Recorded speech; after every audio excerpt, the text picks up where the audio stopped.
Hello and welcome everybody, I'm Christian from Berlin and today I will show you some dirty secrets of great Boogie Woogie. I know that a lot of that is quite advanced and that many of you will not be able to play this within the next 5 minutes, but I hope you still appreciate that I make an effort to show this to you. I think this explicitly is not shown anywhere. So please leave a like if you enjoyed this nevertheless, and let's go and learn.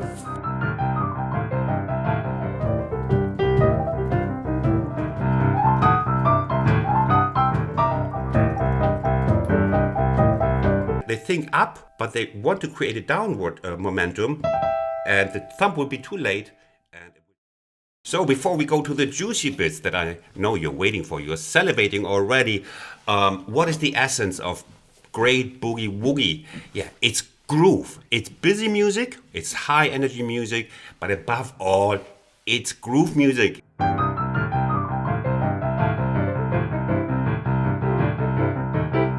Don't think from the right-hand side to the left-hand side. Don't think from great fancy licks and then the rest will happen.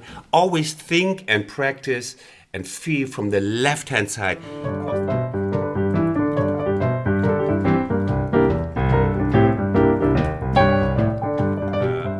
How can many notes support the groove? I will show you. Now let's say we have easy Boogie Woogie. Then we have maybe intermediate.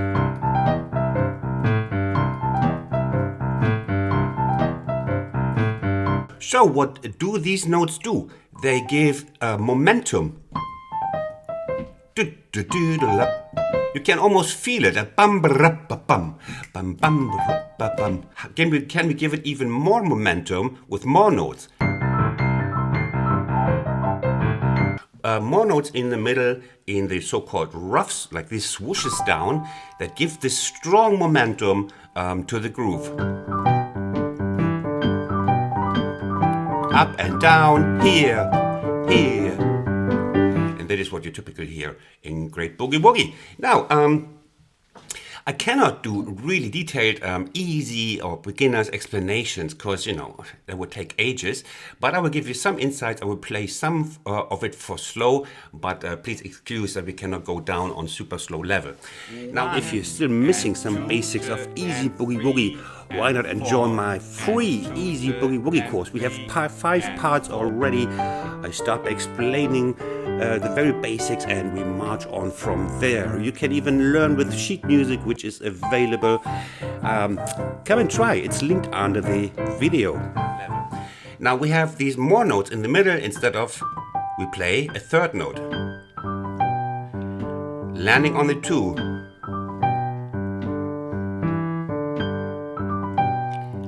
Can even have more notes. Now we have even 4 notes here, so there's basically no limit, and the Boogie Woogie greats grab as much as they can.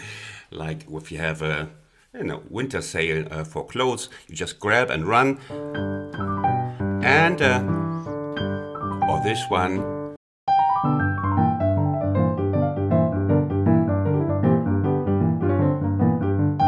And we have in my initial example, I already start with one that goes up. So we have them down. I will show you a couple of typical spots for that. Down. And we will have other figures that can support the groove, like everything of that a little bit later. I started with the upbeat, and you will see already on the upbeat, we have this ba-da-da-da-da-da. And it's just mostly along the 3rd we use the notes, and the 5th and the 6th. So these are the grab note we can grab for great upbeat, and the difficulty is to play them like finely cooked rice, not like a lump of whatever you cook in lumps, like not like this, but and that needs practice. That's why it's so hard. And then, if you want to go back,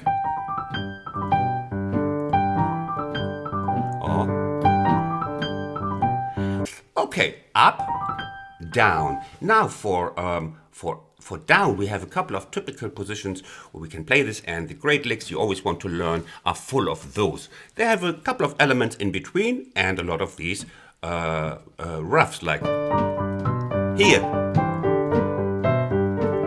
Yeah, so a little bit of other. I will show you a little bit of that later. So typical spots to play these rich ruffs, rich riff ruff, is like, of course, the octaves, or second typical is possibly, or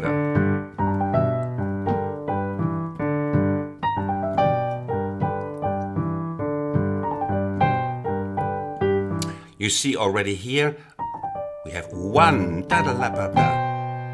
And if you want to go on with the lick, we have one. We have to fit in with the groove with the left hand. Always check that out. Switch on your ears. They have an on switch. Typical boogie woogie lick. Or then you continue as you wish. But this is what we are talking about here mostly in my lesson here. Now, you also can start from here. Yeah.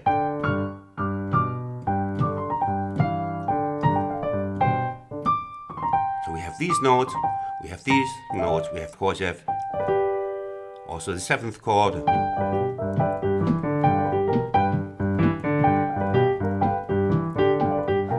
Now, you already figured out, possibly, if you're attentive listeners, that they are played on offbeat, like 1 and 2 and 3 and 4 and 1 and 2 and 3 and 4.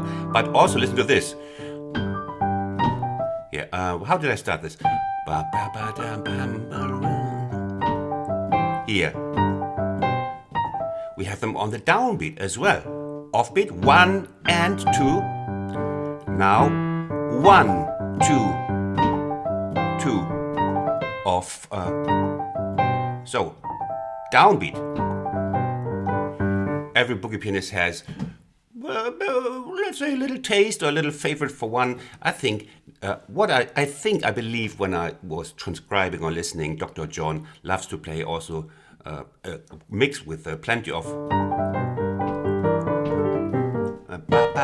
one.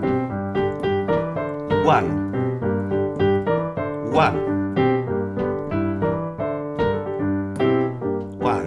yeah, one.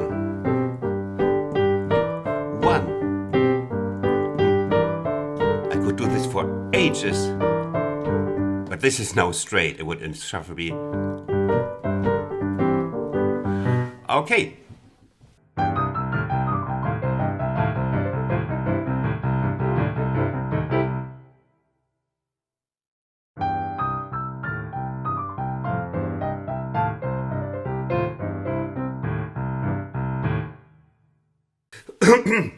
Yeah, this is a lick by Dr. John from, I think, Max Boogie. By the way, you can learn all these licks on my channel. I did explicit tutorials on a lot of boogie woogie licks.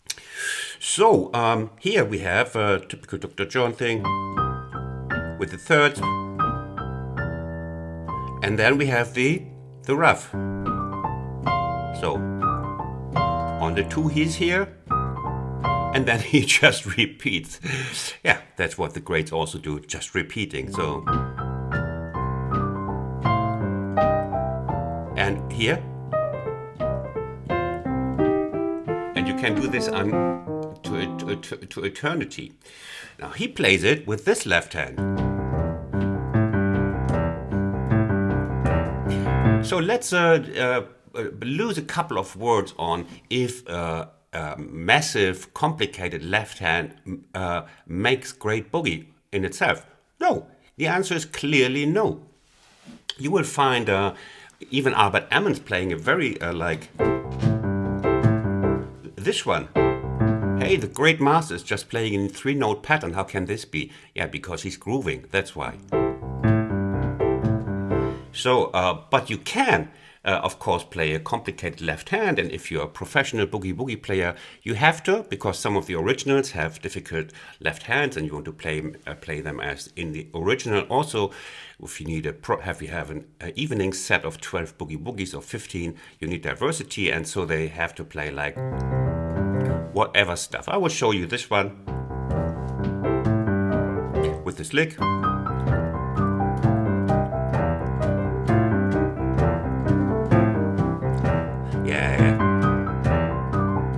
Sounds really dirty and rough, like Dr. John does. Or, okay, since you're thirsty, I can see that a wonderful Albert Hammond's left hand is this one. I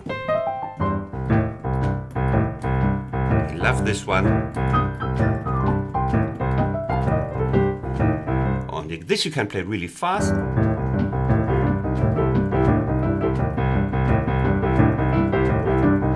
Or this one. Extended pattern of what I just played. 1 and 2 and 3 and 4 and 1 and 2, 3. Yes, you can play this also in. Yeah, there's even slow boogie woogie. It would rather be. Hold on. Here.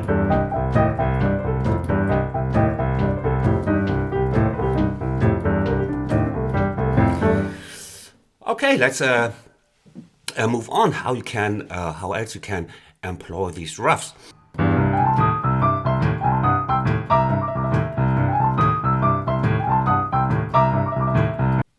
So here we have another typical example for the ruff up, and the target would be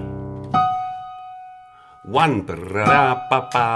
This is the 2. So what can we grab on the way to the 2? 1. Yeah, it's 4 notes. This is pretty tough.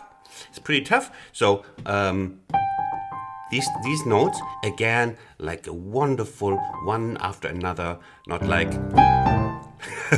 okay.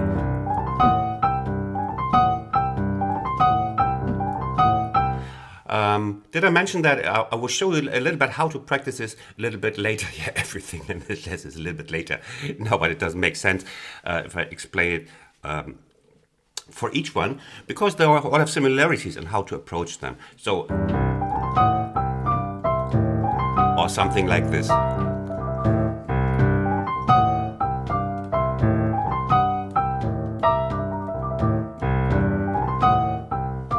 Okay, now I promised you before something that I would show you later, which we will do now. So we can create like a momentum with the ruffs that exclusively go down, but also with something that pretends to go down, but goes up for a brief moment. Yeah. Whoa! What was that, Christian? Okay. It has I played in slow.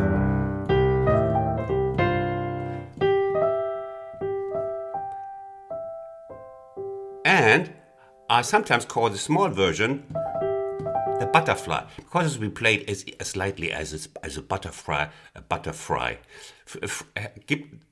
Have you ever eaten fried butterflies? It's called butterfly.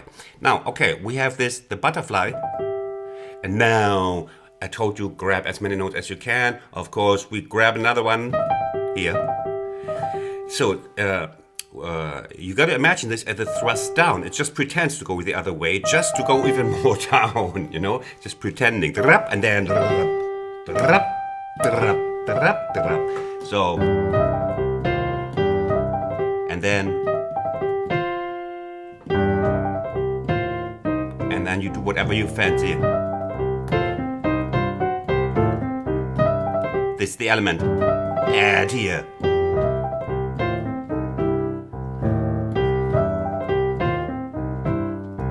And be in time. Here. Without chunking this up. Is that a word? Chunking up something?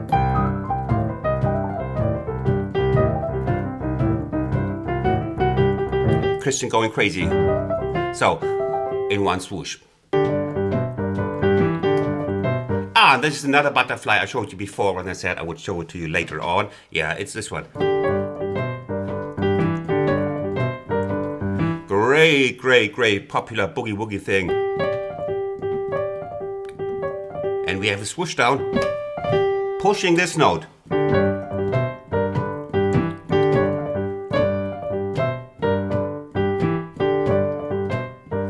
Here's the swoosh. Just a 3-note swoosh. One gesture.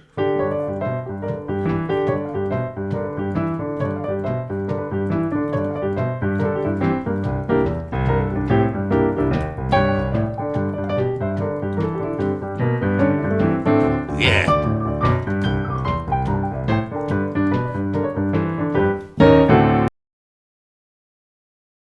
Now, as promised, my practice advice, practice help.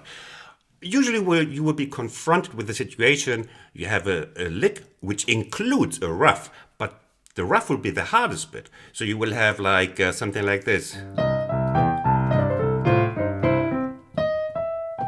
Very easy. Very easy, the last bit. But this one is the hard bit, so it's very much recommended to practice these ruffs separately. So there will be the first part, how to practice those. Second bit is how to play boogie woogie tight. So bringing left hand and right hand together to make a tight sound. Okay, if you followed my channel already, if you're a subscriber, you know how I approach this. We got to bring the hand to play this as a gesture, as a momentum creating gesture, not like single note, but here that it's pushes. So we have to tell the fingers where to go. Stay closely to the keys. How will we do this? Put your fourth finger on the E flat and third finger on the D, second finger on the C, thumb on the G. Now, the thing is, you want to explore first where the notes are generated, the actual sound. You know, there's usually 1 or 2 millimeters look where nothing happens. So you want to find out where this is. It's very important, especially with the middle finger. Very often the note left to the black key is suffering. It will disappear when you play it fast. So pay attention to the middle finger, then to the second finger and thumb, and so then you align it. And all of a sudden it's like finely boiled rice. Parboiled rice, it was called in the 80s. You see? And not like this. It's like one move, one whoosh. So, and it comes from the wrist, and the volume later, the pressure comes from the weight of the arm. Here.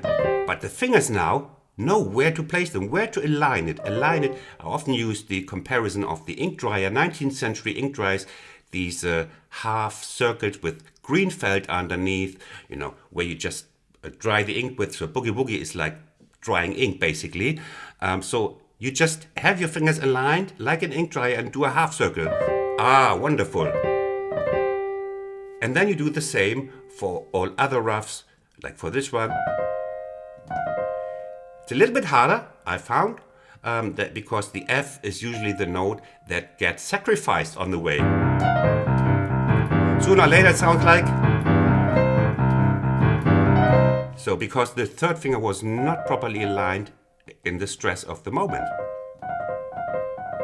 Same for all other. You see? You see the movement I do with my wrist.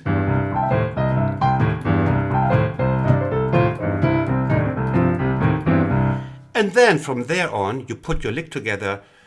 You will have an easy bit like let's say the Dr. John lick.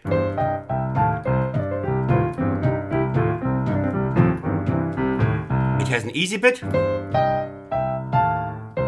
Then the ruff. Where was I in the left hand? Ruff. And now your fingers feel so comfortable because you practice that separately that it's like kindergarten all of a sudden.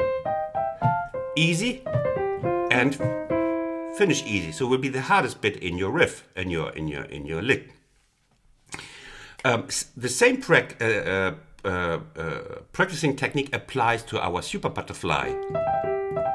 First, you do it without the swipe, but the same applies. Get to know the key. You want the downward motion.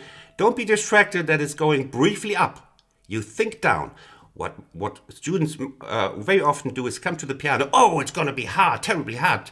Boogie Woogie, the super butterfly. Oh my God! And the hand will contract the muscles, and the hand will look like this, because oh no, fast top notes. So the thumb is here. It should be here.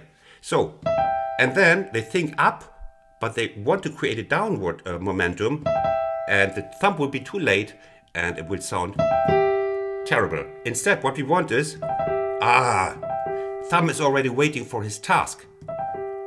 It's already like it's flying over Berlin. It's already descending. That's what we want. Think down. Think of G. Don't think of this G. Think of this G. And then, if the wrist is doing it, just a little trill here, and then think of the thumb. Because we want with the super butterfly, then you add the. You don't have to, but you can. But we want the fast oversetting. So the hand has to do a downward snap already, an oversnapping.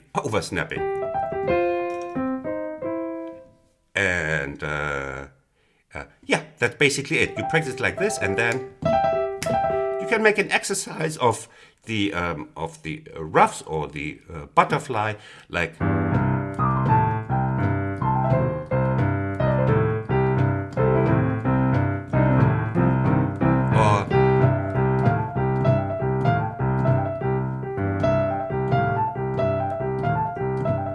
You can do this also without the left hand. Yeah? Make this a little exercise while you have your beer in the evening and watch Netflix. So, now, tightness. What is tightness? I'll show you what tightness is if you play left hand. Now I play a ruff. Pay attention.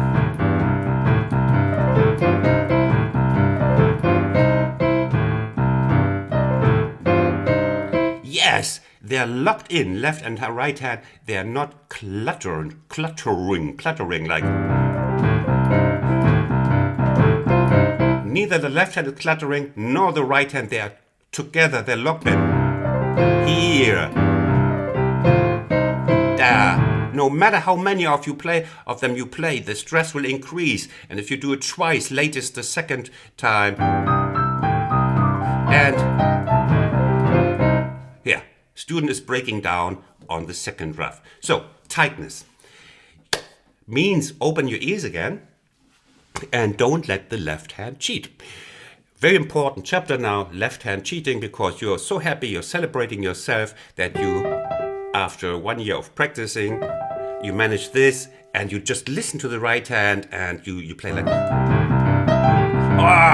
great boogie woogie.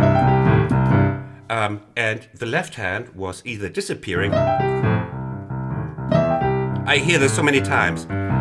You wouldn't even realize, because you're so focused on the right hand, that you would swear by God that you play the left hand right. But record yourself and double check. You will see left hand is doing all sorts of naughty business. What can you do against it?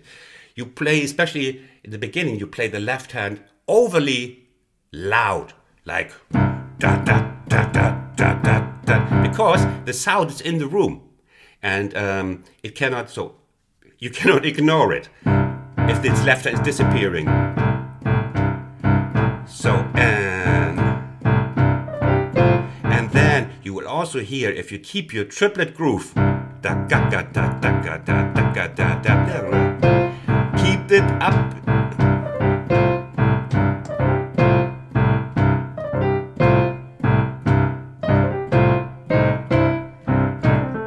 And you keep up the groove.